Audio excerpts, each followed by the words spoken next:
Alhamdulillah alladzi arsala rasulahu bil huda wa dinil haq liyuzhirahu 'ala dini kullihi walau karihal musyrikun. Asyhadu an la ilaha illallah wahdahu la syarikalah wa asyhadu anna Muhammadan abduhu wa rasuluh amma ba'du.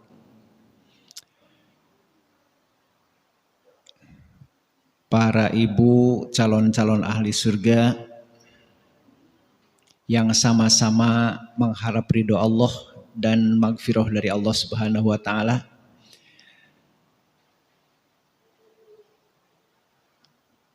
Hari ini tanggal 10 Muharram 1445 Hijriah. Insya Allah kita yang tidak berhalangan sedang melaksanakan saum Asyura, di mana saum Asyura adalah bagian daripada amalun qalilun wa ajruhu kasirun. Amalnya sedikit, cuma 1 hari, tapi pahalanya besar. Sebab janji Rasulullah Sallallahu Alaihi Wasallam ketika ditanya tentang saum Asyura, beliau menjawab, yukaffirus sanatal madiyah. Orang yang melaksanakan saum Asyura, dosanya akan diampuni 1 tahun ke belakang. Mudah-mudahan dosa kita dengan saum kita diampuni oleh Allah Subhanahu wa taala. Ditambah dengan thalabul ilmi, ibu-ibu di hari Jumat ini benar-benar dimudahkan oleh Allah Subhanahu wa taala ke jalan surganya.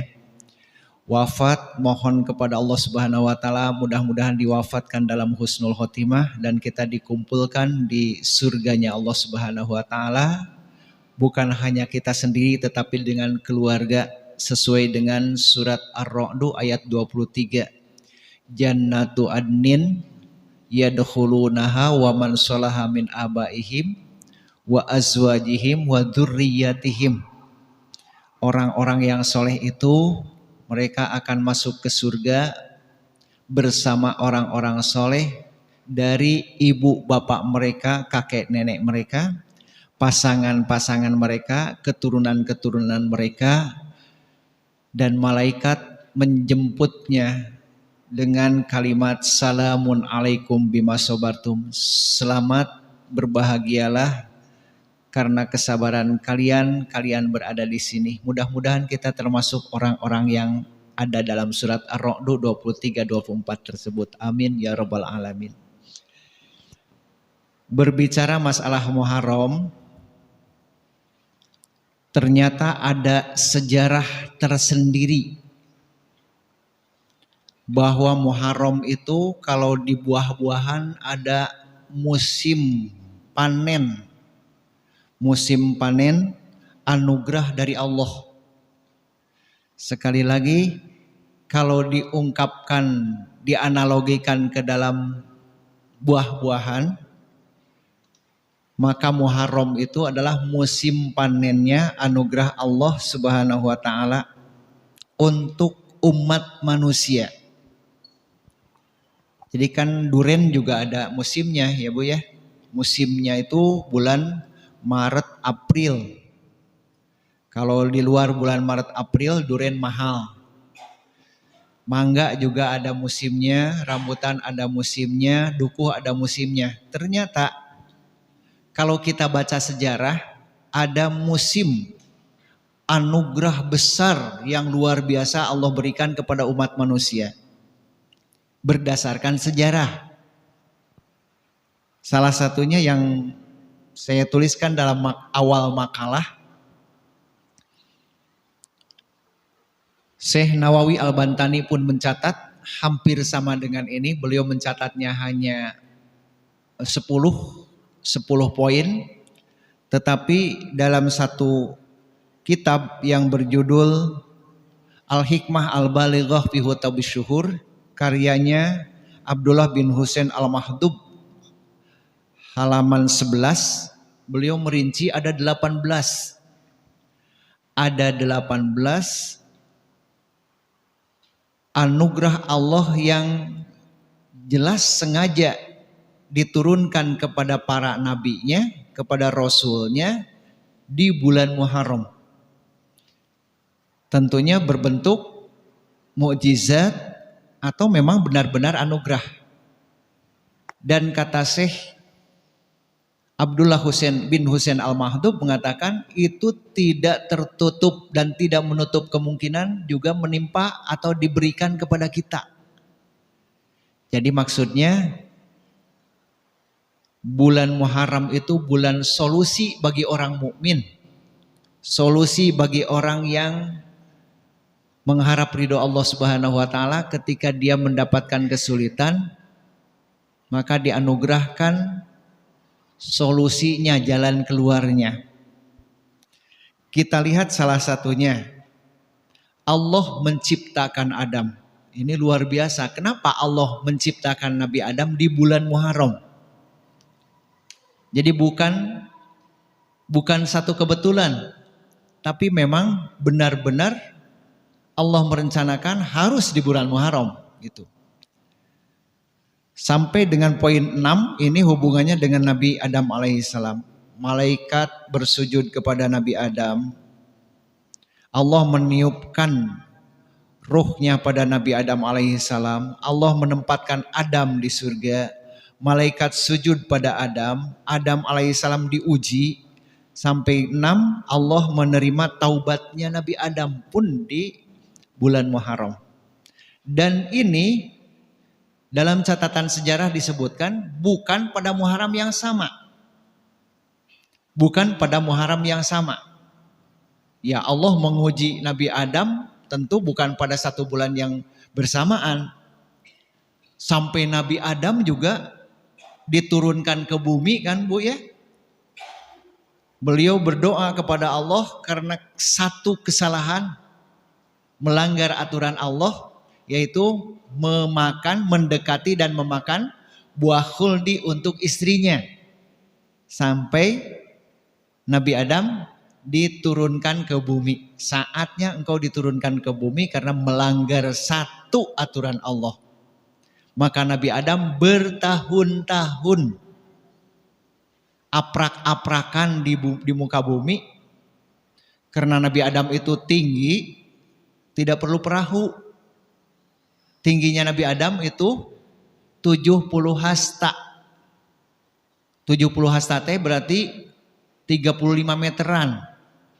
Ibunda Hawa itu 29 meter. Jadi terbayang oleh kita ya, kalau saya tinggi teh 175 cm. 175 cm ya. Nabi Adam 35. Berarti 20 kalian. 20 kalian saya itu jangkungna. Jadi kalau masuk masjid teh paling oke masuk kaki naung ku masjid ini mah. Ya. Jadi nginjak laut pun konon kabarnya Nabi Adam turun di belahan India. Nyebrang terus ketemu dengan Ibu Hawa itu di Jabal Rahmah. Itu tentu melewati lautan-lautan. Lautan teh panginten satu ur, anu satu urnya, aya nu saudel, kanggo Nabi Adam mah penek. Kalau kita mah pan tenggelam. Dia berdoa kepada Allah memohon ampun. Yang kita hafal doanya, doa pengampunannya, Rabbana dzalamna anfusana wa in lam taghfir lana wa tarhamna lanakunanna minal khosirin. Diungkapkan terus menerus. Dan itu bertahun-tahun lamanya. Tetapi qadarullah, Allah sengaja menerima ampunan Nabi Adam itu di bulan Muharram. Jadi 6 perkara ini dijadikan oleh Allah sebagai musim anugerah dari Allah untuk hambanya. Dan sekaligus musim siksa bagi musuh-musuhnya. Kemudian nomor 7, Nabi Nuh dan yang beriman selamat dari banjir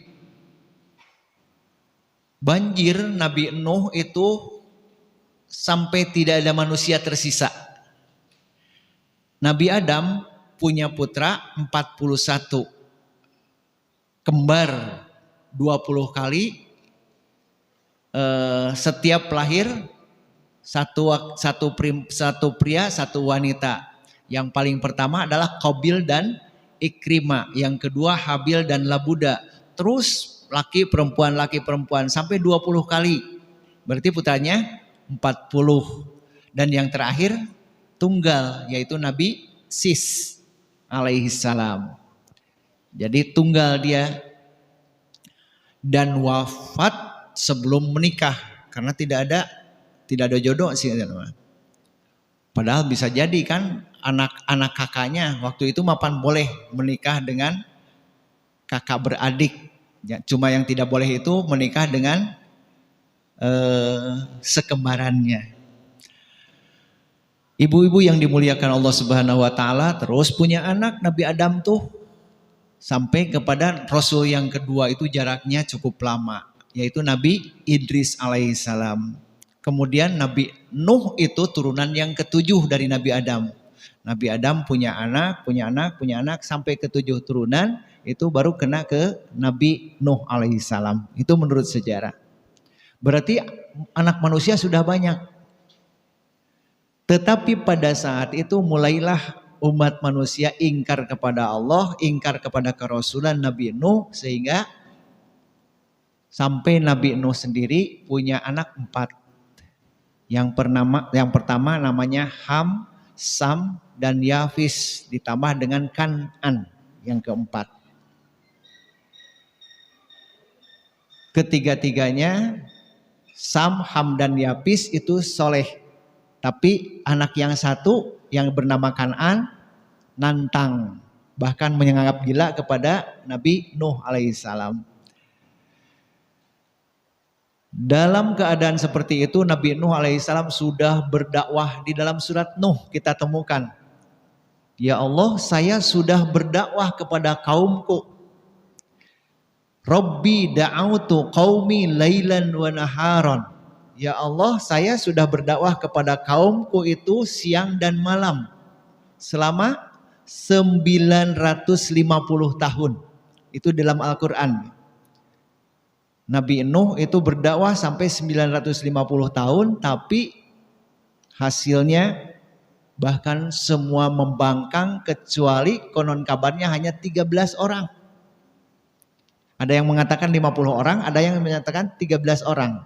Dalam Al-Maraghi disebutkan hanya 13 orang. 13 orang pun terdiri dari keluarga, istrinya 3, anaknya 3, dan sisanya berarti 7 orang. Dengan Nabi yang naik ke perahu itu 13 orang. Jadi yang didakwahi hasilnya hanya 6 orang ya. Orang tetangga dan sebagainya mah hanya 6 orang. Istri 3, anak 3, Nabi Nuh, dan 6 orang tetangganya. Dakwah 950 tahun. Sehingga tak ada solusi lain, kata Nabi Nuh, sudah ya Allah, berikan jalan keluar yang terbaik. Maka Allah lebih tahu, Nabi Nuh disuruh membuat perahu. Dan bisa memuat pasang-pasangan daripada semua binatang, sepasang-sepasang. Karena alam dunia ini akan dikeremkan gitu selama 6 bulan, bukan 1 hari banjirnya. Dan itu seluruh dunia, permukaan dunia tertutup dengan air. Dan manusia habis pada waktu itu kecuali yang 13 orang. 13 orang itu. Bulan Rajab mulainya. Rajab, Sya'ban, Ramadan, Syawal, Zulqa'dah, Zulhijjah. 6 bulan terjadi banjir besar, dan pada bulan Muharram diselamatkan oleh Allah. Mulai menemukan daratan. Ini salah satu bukti luar biasa Allah memberikan anugerah pada bulan Muharram itu. Tidak diperinci satu-satu ya, karena mungkin takut waktu tidak terkejar. Yang penting-penting saja. Nabi Nuh, Nabi Adam, Nabi Idris. Nabi Idris itu diangkat ke langit yang keempat oleh Allah pada bulan Muharram. Nabi Nuh diselamat daripada banjir bulan Muharram. Kemudian Nabi Nuh, Nabi Hud dan Nabi Soleh itu dalam beberapa tafsir disebutkan pula tentang Allah menciptakan bulan haram. Nabi Hud musuhnya adalah kaum Ad. Itu tertulis dalam Al-Quran. Kaum Ad yang canggih menciptakan teknologi. Itu dikalahkannya atau hancurnya kaum Ad itu di bulan Muharram. Kaum Samud sama. Setelah Nabi Hud, Adam, Idris, Nuh, Hud, Soleh. Nabi Soleh itu kaum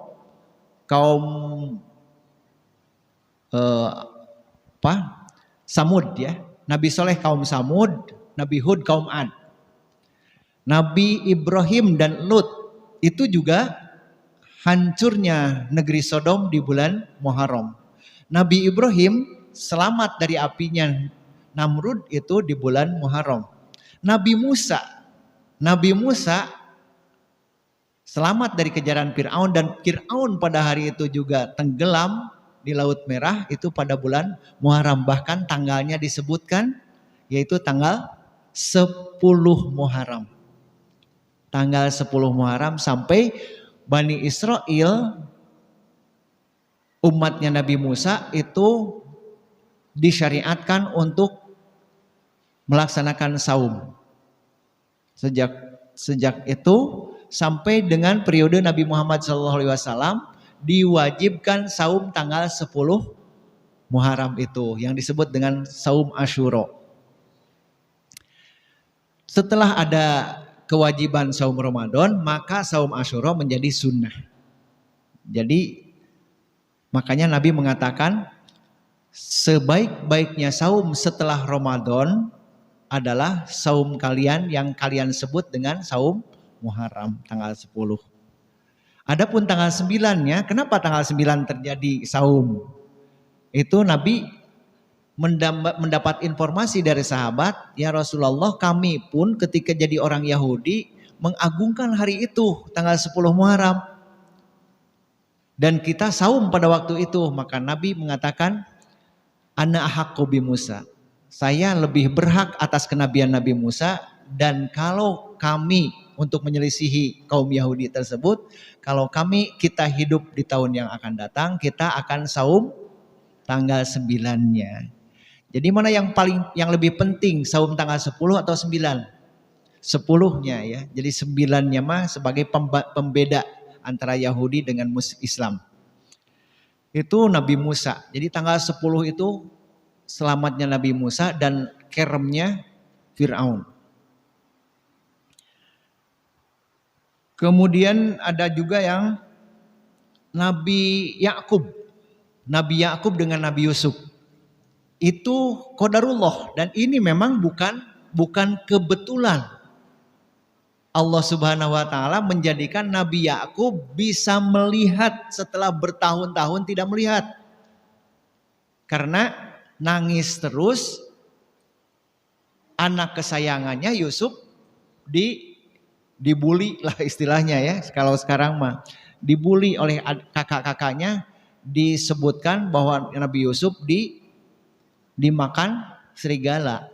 Padahal mereka keceburkan ke sumur, dan Nabi Yusuf diselamatkan pun konon dalam sejarah disebutkan itu bulan Muharram. Diselamatkan dari sumur, kemudian Nabi Yusuf bertemu dengan Nabi Yakub itu pada bulan Muharram. Ini menunjukkan sekali lagi, ini bukan kebetulan. Ini sengaja Allah membuat musim khusus. Jika pada bulan-bulan yang lain Allah mengampuni dosa bagi orang yang berdosa, tapi untuk Muharram ini musimnya luar biasa. Kalau ibaratnya duren, sekarang juga ada duren ya di Jalan Raja Wali gitu. di toko-toko khusus duren, tapi harganya mahal karena tidak musim.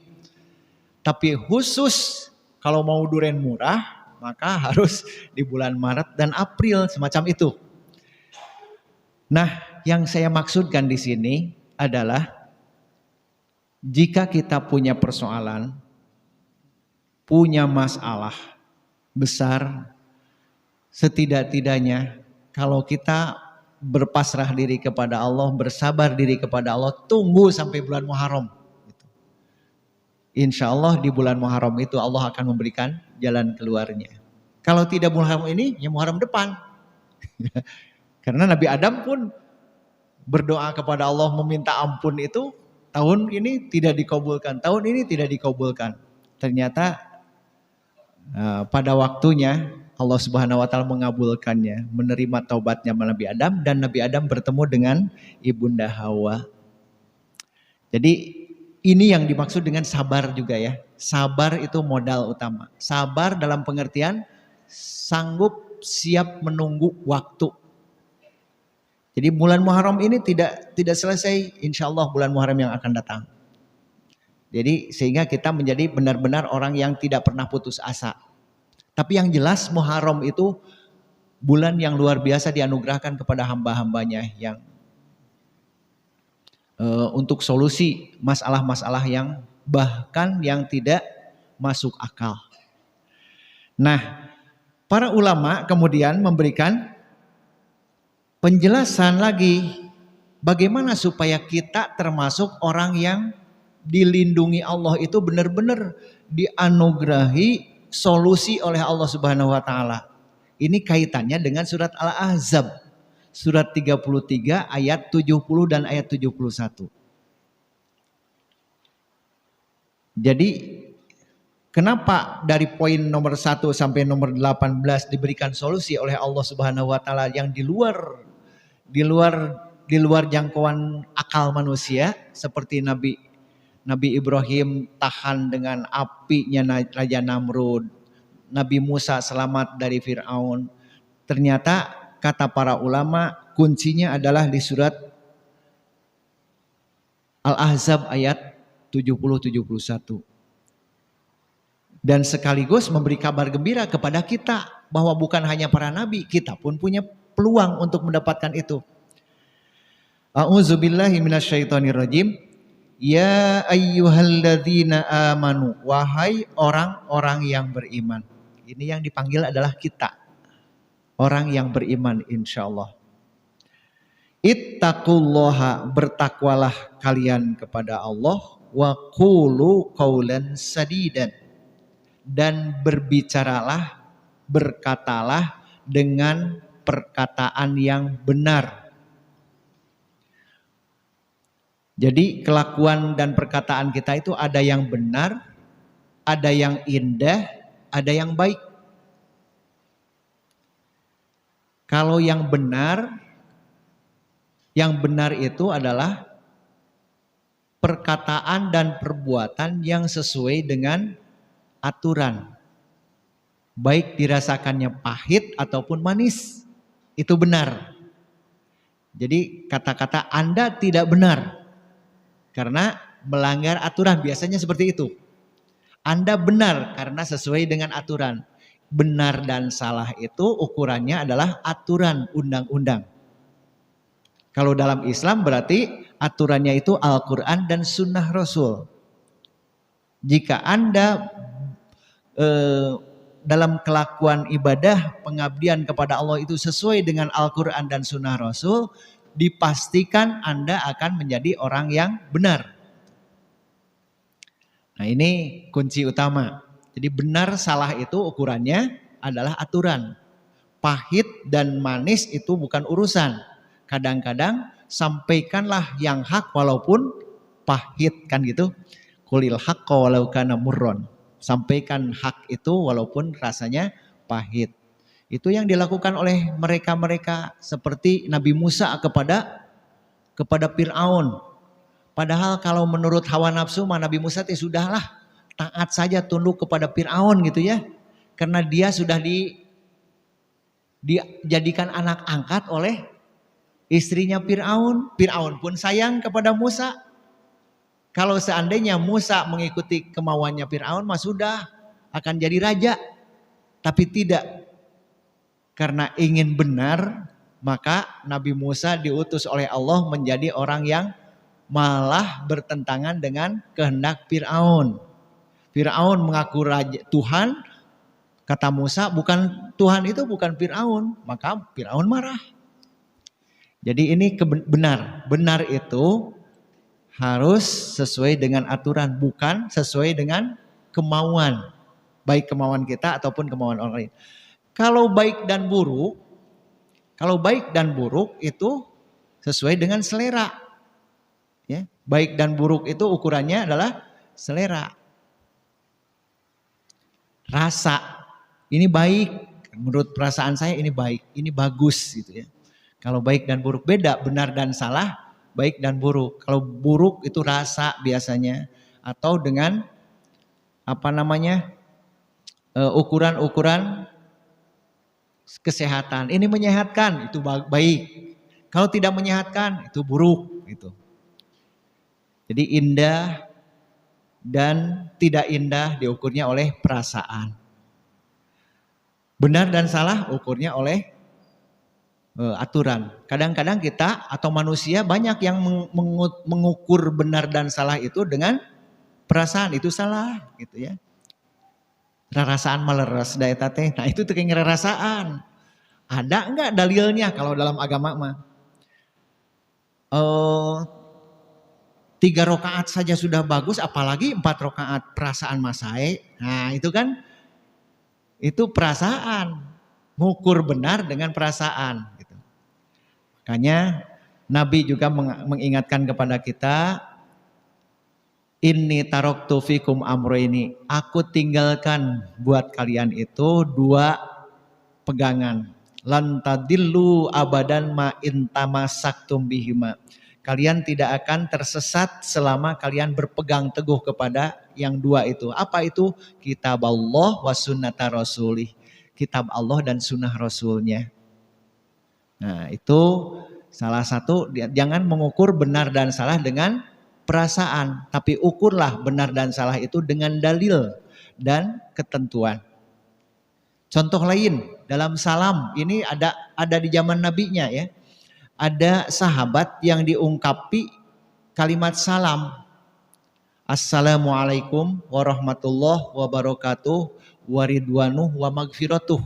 5. Biasanya kita mengucapkan salam hanya 3. Assalamualaikum warahmatullahi wabarakatuh.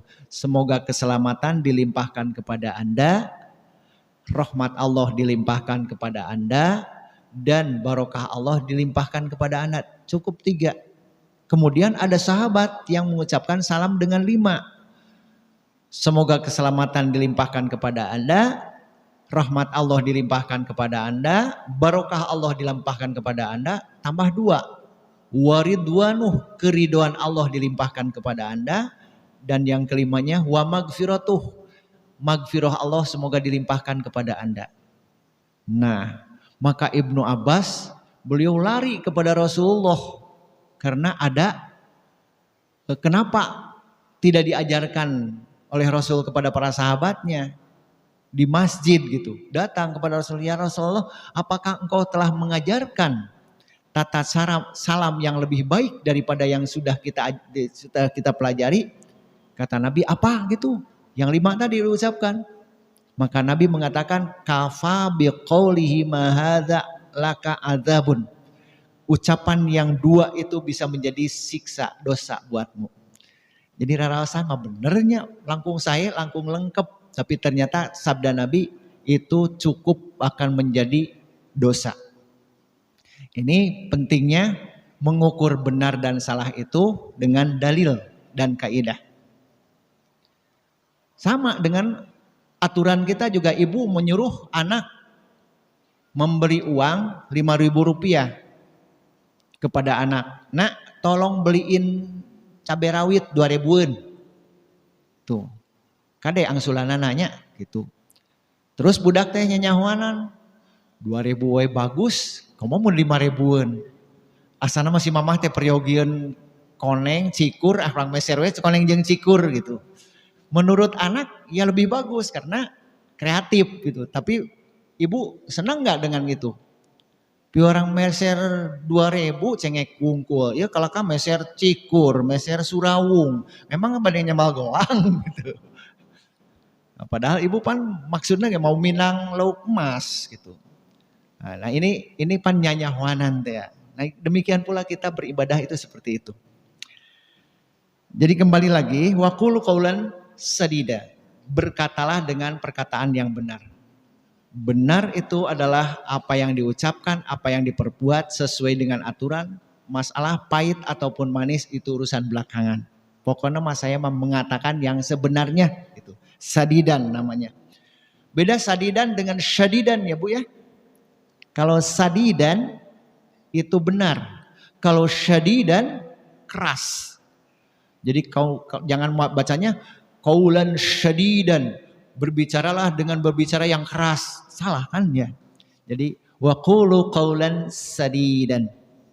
Sa-nya sa kecil. Begitu pelik, bukan pelik ya.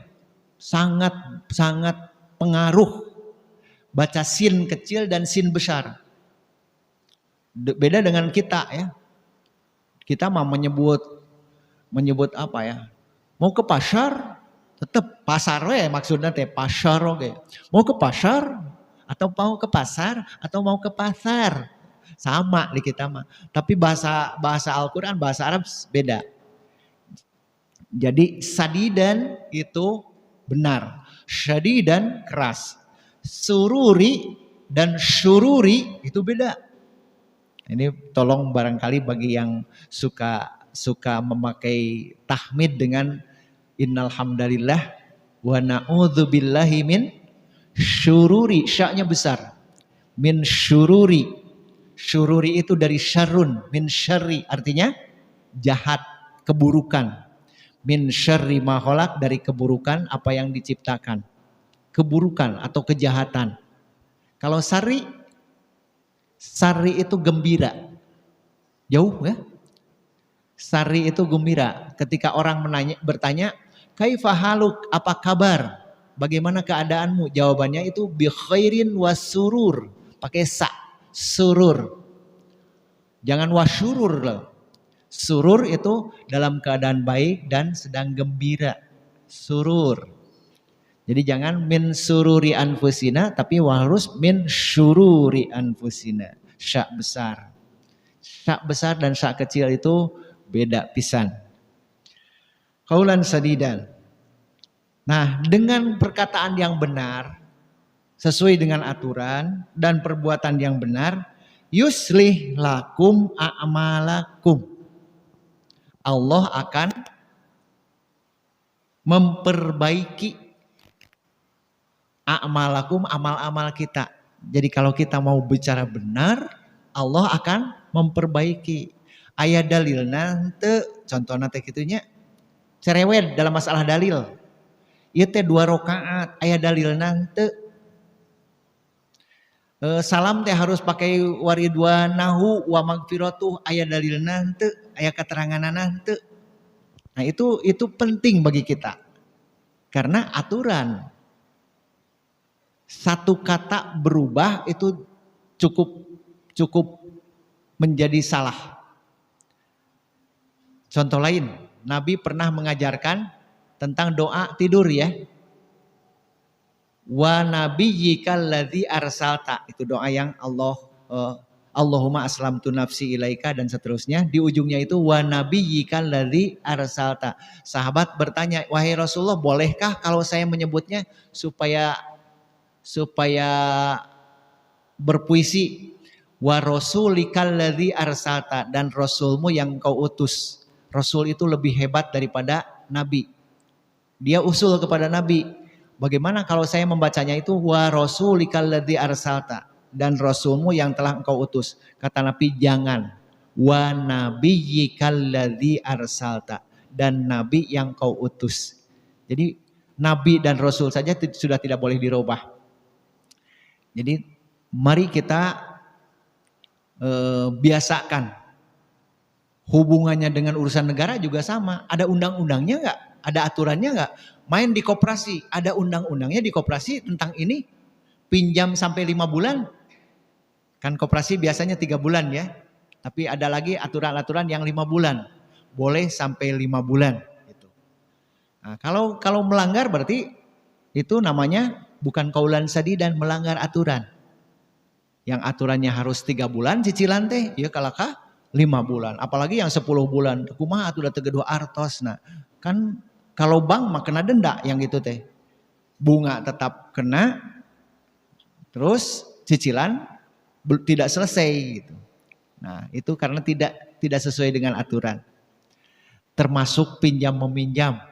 Itu ya, pinjam meminjam kan aturannya mah Surat Al-Baqarah ayat 282. Pinjam meminjam itu harus ditulis sedikit ataupun banyak kepada dulur ataupun bukan dulur. Namun artos 25.000 rupiah pila kadar jeung adi sok tulis.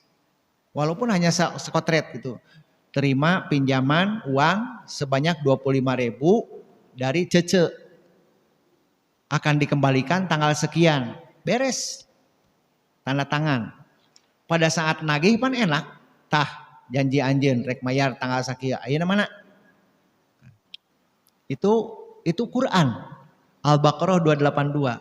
Daripada kita pilaku jeung dulur 25.000 mah tong dianggap. Tapi akhirnya jadi memusuhan. Karena ketika ditagih atuh da teu gaduh ayeuna mah. Hamek we pan urang teh. Nah, itulah setan. Kata aturan Allah dalam pinjam meminjam mah idza tadayantum bidainin ila ajalin musamma faktubuh. Wahai orang yang beriman, kalau kalian berutang piutang, tentukan waktunya kapan akan dikembalikan ila ajalim musamma. Sampai waktu yang ditentukan itu ketentuan waktunya harus ada. Kan bank mah tertib gitu ya.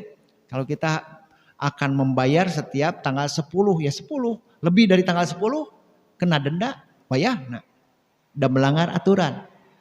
Kita mah suka manis-manis di awal, jadi musuh di akhir. Nah, ini karena melanggar aturan Al-Quran gitu. Kita lanjutkan. Kalau kita berbicara dengan bicara yang benar, itu hikmahnya yuslih lakum amalakum. Allah akan memperbaiki amal kita. Jadi semakin baik amal kita teh, semakin jelas soleh. Karena orang yang soleh lah yang akan masuk surga. Wa yaghfir lakum dunubakum. Kalaupun ada dosa, Allah akan mengampuni. Kalau kita termasuk orang yang berada di jalan yang benar. Jadi orang yang berbuat kebenaran kan seperti hari ini kita saum. Karena benar ini ada dalilnya saum Asyura itu, maka kita akan diampuni dosanya 1 tahun ke belakang. Saum tanggal 9 Zulhijjah itu akan dihapus dosa setahun ke belakang dan setahun ke depan. Kemudian karena kita punya diampuni dosa dalam 1 tahun 3 tahunannya, dengan saum aja 9 Muharram dan 10 Muharram dan 9 Zulhijjah atos dosa abdi terhapus. Bukan itu maksudnya, sama dengan orang yang diampuni dosanya gitu ya. Jadi tetap memang diampuni, tapi kalau berbuat dosa, orang berbuat dosa setahun teh da aya 3 tahunan diampura dosaku Allah. Nah, jangan punya prinsip seperti itu. Tapi kita harus haus dengan amal-amal kita. Diampuni dosa kalian. Nah, kemudian disimpulkan di akhirnya wa may yuti'illah wa rasulahu faqad faza fauzan azima. Barang siapa yang taat kepada Allah dan Rasulnya, maka sesungguhnya ia telah mendapatkan kemenangan, keberuntungan yang besar. Asal taat kepada Allah, kita pasti untung. Walaupun kita pasti mengalami pahit dan manis mah. Ada derita, ada suka, ada tertawa, ada menangis, itu mah wajar. Tapi di balik kepahitan itu Allah janjikan kemenangan. Inna ma'al usri yusra. Jadi hidup di dunia mah jangan berharap saya mau kosong dari penderitaan, tidak mungkin. Dunia mah pasti ada permainan yang sebaliknya. Pasang surut permainan laut, malam siang permainan hari, susah senang permainan hidup. Itu. Hujan panas permainan cuaca. Pasti ada pasangan-pasangan dan itu akan dialami oleh kita. Dan kita seringkali ketika musim panas iraha nyarek hujan. Ketika musim hujan, hujan wae iraha rek panas, ripuh. Dan kita mah tidak ada benerna gitu ya. Ketika lapar yang makan, geus makan hayang lapar deui gitu. Itulah hidup kita. Di dunia mah gitu. Tapi di balik itu dimensi hidup itu kita mendapatkan fauzan aziman yang paling penting. Di balik dulu ada film si Midun Nopia kalau paking teh apa ya judul teh? Alah tahun 80-an itu teh ya. Sengsara membawa nikmat. Sengsara membawa nikmat itu. Cerita dari Padang atau dari mana ya itu teh si Midun teh. Malin Kundang. Padang ya. Nah ini fauzan aziman, mirip seperti Nabi Ibrahim kan gitu. Nabi Ibrahim bukan tidak pada penderitaan dalam hidupnya, ada penderitaan, tapi di balik penderitaannya itu selalu Allah anugerahkan. Salah satu anugerah yang terbesar, salah satunya ya, bukan semuanya. Salah satu anugerah yang terbesar adalah kota Mekah. Kota Mekah yang ditanami pada saat itu Nabi Ibrahim berkorban istri dan anak yang baru lahir. Oleh Allah disuruh untuk diasingkan di sebuah lembah yang tidak ada makanan, tidak ada orang, tidak ada buah-buahan dan tidak ada makanan. Sampai Nabi Ibrahim berdoa kepada Allah, tertulis di dalam surat Ibrahim ayat 36, In Rabbana inni askantu min dzurriyyati biwadin ghairi dzar'in inda baitikal muharram. Ya Allah, aku telah menempatkan anak dan istriku di sebuah lembah yang tidak ada makanan, tidak ada orang, di rumahmu yang dimuliakan. Faj'al af'idatan minan nas tahwi ilaihim. Ya Allah, jadikanlah tempat itu tempat berkunjungnya banyak orang. Dan itu terbukti. Warzuqhum minas samarot, dan beri anugerahilah rizki daripada bermacam-macam buah-buahan. Itu juga dilaksanakan. Jadi sengsara membawa nikmat. Kalau ngagugu ke Allah mah, walaupun kesengsaraan di ujung-ujungnya kenikmatan. Kemudian juga seperti Utsman bin Affan, 1500 tahun Utsman bin Affan mewakafkan Bir Utsman, Sumur Utsman yang diperselisihkan dengan Yahudi. Sampai sekarang itu menjadi hotel tempat itu. Dan hotel itu adalah tetap dinamakan dengan Wakaf Utsman. 1500 tahun sedekah jariahnya Utsman bin Affan mengalir sampai hari ini dan dilanggengkan. Coba sudah sebesar apa pahala beliau. Sudah kata Rasulullah juga, Utsman fil jannah. Utsman bin Affan pasti masuk surga. Sudah masuk surga, jariahnya terus mengalir. Sama dengan kita mungkin ya. Kita belum meninggal dunia, belum punya wakaf. Bedanya itu. Ibu-ibu yang sebagai pamungkasnya adalah saya berniat dalam pengajian ini selalu menyelipkan doa. Karena memang doa itu walaupun ilmu sebelumnya teka tanggap. Oke minimal doa na atuh. Temakal doanya punya. Doa dalam ketika agar diberikan kemudahan. Ini doa isinya adalah Allahumma ya Allah la sahla, tidak ada kemudahan illa ma ja'altahu sahlan, kecuali yang engkau jadikan mudah.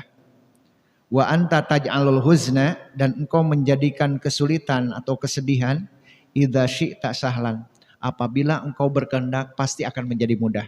Ini doa ketika kita mendapatkan kesulitan apapun itu. Baik kesulitan mental ataupun kesulitan fisik. Jadi panjatkanlah doa ini. Karena memang bener ya, ada sesuatu yang cek urang teh cetek nu kitu mah ari di der teh dipidamel. Geuning hese gitu. Malah jadi lama termasuk nagih gitu kan. Nagih kasih eta mah gampang lah. Ku saya mah tinggal di sengor we. Barang jol ka bumina, aya anjing galak, urang sieun ku anjing. Akhirnya jadi yang mudah pun bisa susah, bisa sulit. Kalau Allah menjadikannya sulit. Tapi yang sulit pun akan menjadi mudah kalau Allah menjadikan mudah. Oleh karena itu kita perlu meminta kepada Allah.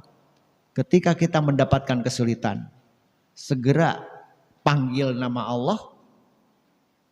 Biasa kalau doa umum itu diawali dengan menyebut Asmaul Husna. Yang relevan gitu maksudnya. Asmaul Husna itu ada 99. Kalau kita meminta kepada Allah anugerahnya, maka yang dipanggil contohnya Ar-Rahman, Ya Rahim, Ya Razzaq, Ya Malik, Ya Kudus, Ya Salam. Nah itu yang dipanggil. Wahai yang maha pengasih, penyayang, yang memberi rezeki. Salah satunya adalah Ya Allah, Allahumma la sahla illa ma ja'altahu sahlan wa anta taj'alul huzna idza syi'ta sahlan. Kalau kita sakit hati ingin membalas teu mampu, maka minta kepada Allahnya itu ya Rahman ya Rahim, bukan ya Jabbar, ya Qahhar, wahai yang maha gagah, wahai yang maha keras siksaannya. Nah itu yang itu mah abdi teh nyeri pisan aing ngalawan teu wani, ditakdirkeun wani ge matak yang menang jadi arang, yang kalah jadi abu, mendingan diputuskeun ku Allah we. Nah gitu, ya Jabbar, ya Qahar, ya Syadidul Iqab gitu. Nah itu yang dipanggilnya. Karena Allah itu walillahil asmaul husna. Allah itu memiliki nama-nama yang baik, jumlahnya 99. Fad'u biha. Berdoalah kalian dengan mengawalinya, menyebut, memanggil dengan nama Asmaul Husna itu. Jadi doa-doa yang umum itu dianjurkan untuk diawali dengan Asmaul Husna. Pamannya kesulitan, anak mau sekolah susah. Hari orang tua maunya ke pesantren, tapi anaknya tetap mau ke SMP. Kan sulit ini teh. Maksa tidak boleh memaksa. Mintalah kepada Allah. Ya Allah, kami mendapatkan kesulitan. La sahla illa ma ja'altahu sahlan. Tidak ada yang mudah kecuali yang engkau jadikan mudah. Wa anta taj'alul huzna idza syi'ta sahlan. Dan engkau pun menciptakan kesulitan, jika engkau berkehendak pasti akan menjadi mudah. Lalu diungkapkanlah kemauan kita. Jadi persoalan apa yang sedang kita hadapi. Persis seperti kita sedang salat istikharah. Istikharah pun harus sama ya. Jangan ujung-ujung doa istikharah tanpa menyebut persoalan. Jadi persoalan itu perlu diungkapkan juga. Bahkan dalam Al-Marughi disebutkan berdoa untuk orang tua pun jika perlu atau lebih utama disebutkan nama orang tuanya. Jadi kalau kita berdoa Rabbighfirli wali walidayya warhamhuma kama rabbayani shaghira. Ya Allah, ampunilah dosa-dosaku, ampunilah dosa ibu bapakku, dan sayangilah mereka, rahmatilah mereka seperti mereka merahmati saya di waktu saya kecil. Mereka menyayangi saya di waktu kecil. Ya Allah, nah ikuti dengan menyebut namanya. Karena bisa jadi di antara kita punya orang tua itu banyak. Ada orang tua yang melahirkan, ada orang tua yang mengurus. Jadi maaf, saya juga suka menyebut orang tua yang pernah sayang kepada saya. Jadi pertama orang tua kandung, bapak dan ibu. Kemudian yang keduanya yang mengurus ketika saya masantren. Ada juga orang yang ketika saya terlantar gitu ya. Ada ibu dan bapak yang miskin, penjaga sekolah tapi sayangnya luar biasa. Saya masukkan ke dalam doa saya. Karena kalau Rabbighfirli wali walidayya warhamhuma kama rabbayani shaghira mah hambar rasanya kalau tidak disebut. Nah ini dianjurkan untuk disebut. Ya kalau saya nyebut ya, umpamanya emak saya dan bapak saya yang pertama. Yang kedua yang mengurus saya di pesantren, Bapak Kiai Haji Abdullah, Mamah Komara. Kemudian bapak dan ibu saya yang mengurus saya ketika saya terlantar, yang Bapak Sahir dan Emak Sahir sebagai tukang kebersihan SD. Disebut, ya Allah ampunilah dosa Mas Sahir, ampunilah dosa Bapak Sahir yang telah mengurus saya 2 tahun lamanya. Itu lebih dari sekedar Robbi firli wali walidayya. Demikian pula seperti ini. Kita punya persoalan, sebutkan persoalannya. Ketika istihoroh juga sebutkan yang diistihorohinya. Apakah jodoh? Ya Allah, saya teh bogoh ka manehna tapi manehna teu daekeun bogoh ka abdi. Salah satu di antaranya sebutkan saja gitu. Jika kalau memang benar berjodoh, maka mudahkanlah untuk meraih dia daripada ilmu pelet. Mendingan doa ini gitu ya. Itu saja barangkali Ibu ya. Ada pertanyaan?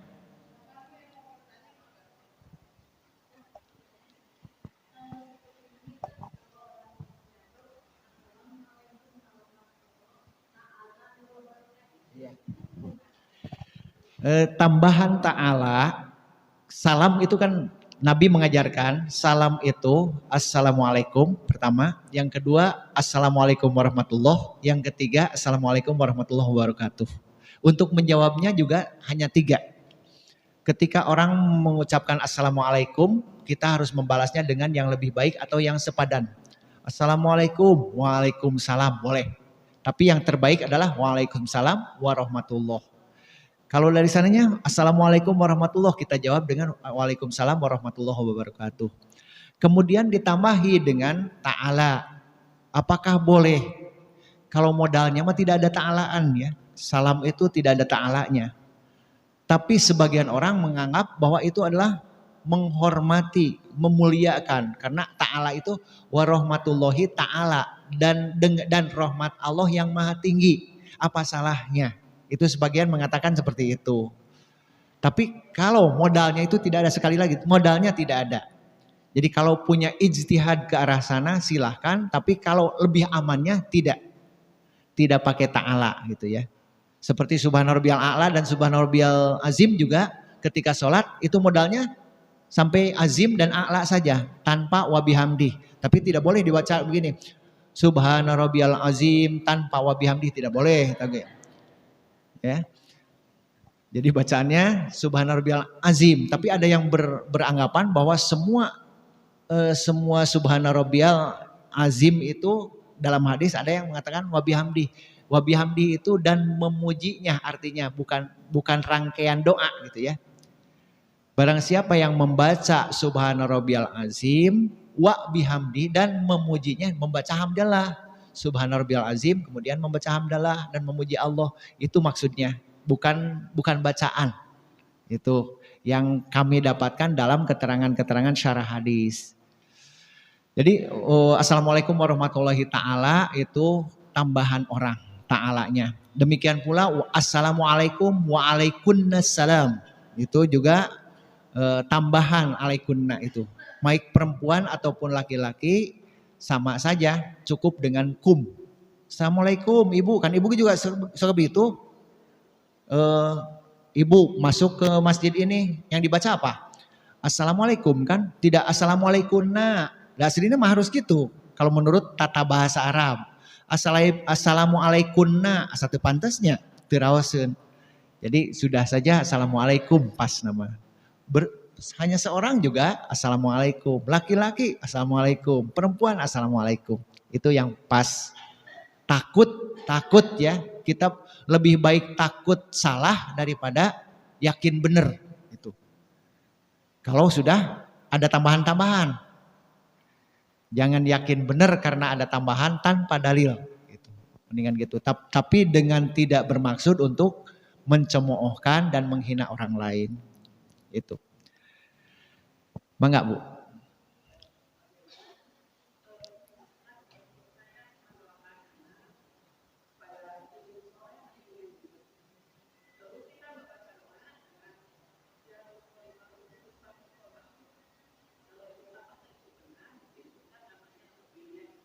Iya. Iya, baik. Ya, betul ya. Di masyarakat kita suka ada bin itu begitu penting disebutkan. Karena memang di Arab kebiasaannya itu memakai bin gitu ya. Seperti Abdullah bin Abbas, Abdullah bin Umar, Umar bin Khattab pakai bin. Ini wilayahnya wilayah adat. Adat Arab itu menggunakan bin. Jadi sebenarnya itu wilayahnya sekali lagi wilayah adat. Wilayah adat itu bisa boleh dilakukan, boleh tidak dilakukan karena tidak diatur oleh agama. Seperti di Arab itu tidak pernah ada menyebut nama suami untuk seorang istri.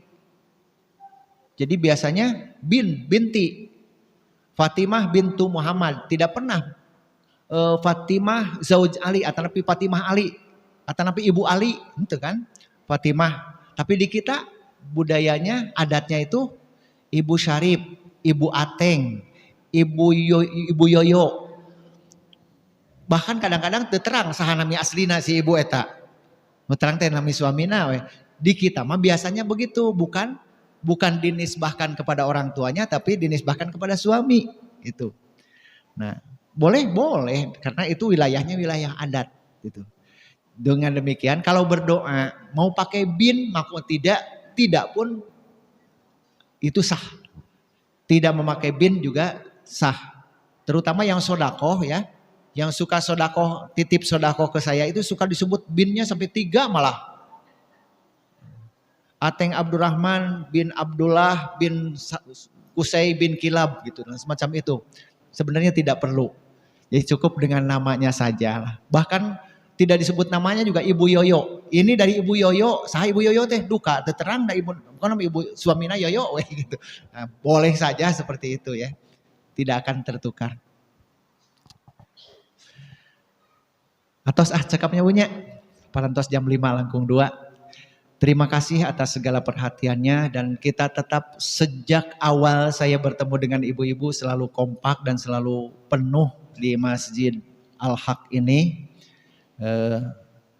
Mudah-mudahan sekali lagi saya sangat bermohon kepada Allah Subhanahu wa taala, mudah-mudahan ibu bersama keluarga dan keturunannya termasuk ahli surganya Allah Subhanahu wa taala. Amin. Rabbana atina fid dunya hasanah wa fil akhirati hasanah wa qina adzabannar. Wassalamualaikum warahmatullahi wabarakatuh.